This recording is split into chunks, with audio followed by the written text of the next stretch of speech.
games. Time to dump the coach. Get rid of the coach. Look for the reason that everybody fires a coach. It's never the player's fault. But I'll tell you something. When a second-place team fires its head coach, it's got to tell you something about how well the coach was getting along with his players, doesn't it? Such was Matty Gucas' fate with the Sixers. Early in the year, he suspended Andrew Toney for an excused absence. Gucas continually let Charles Barkley mouth off about how bad his teammates were, benched him only once. Sixers were in second place, but 3 games under 500 when Gucas was finally replaced today by Jim Lynam.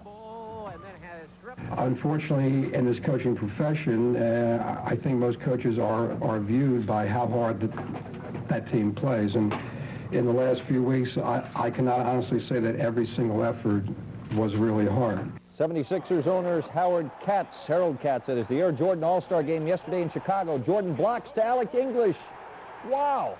Blocks English, that went to Dominique, and then the steal here from Karl Malone by Jordan. Air Jordan with the double pump, and then with a little help from his friends, Jordan alley-oops his way to the MVP title with 40 points. I don't think it was overlooking other people to find me. I think I was open and had a lot of opportunities to score.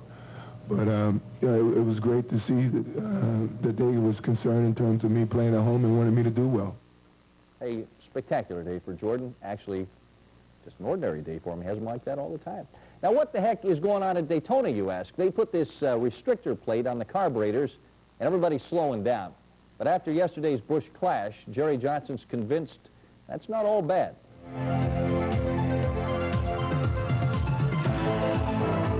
The sport is real tough, and now then here at Daytona we got the restrictor plate, which sort of evens the fellows out a little bit more, and having a good smooth driver is now I think more of a plus here than it's been in the past. That's the kind of news these guys like to hear. With NASCAR's new carburetor restrictor rule, the speeds have dropped 16 miles an hour from Bill Elliott's 210-mile-an-hour lap in a Ford 1 year ago to just over 193 for Kenny Schrader's pole-sitting Chevrolet. In Sunday's Busch Clash, they all found out there'd be no more of this running away stuff. Well, wound up pretty much like I thought it'd be. We all run the same speed and fought over the same territory. So, you know, it ought to be a heck of a show come Sunday. It's going to be just like today was, only 10 times longer. As far as the plate and the drafting goes, it's going to take 2 cars to pass one. One car's not going to be able to do it by itself. That means drafting is definitely back in at the big speedway, and it means that lap after lap, these guys will team up and overtake the leader.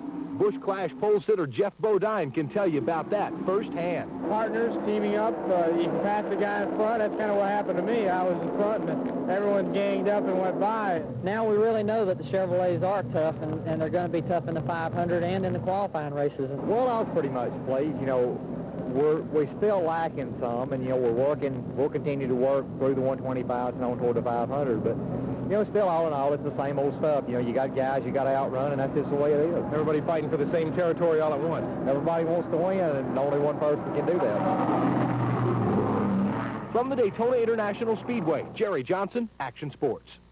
And I'll tell you something. They're talking about slowing these things down to about 192, 193 miles an hour. That's still faster than my old Toyota will do. But that explains why my car's not hitting 200 now. Somebody's putting all those plates in there. On your car, too? I'll get right to it tomorrow. I'll be darned.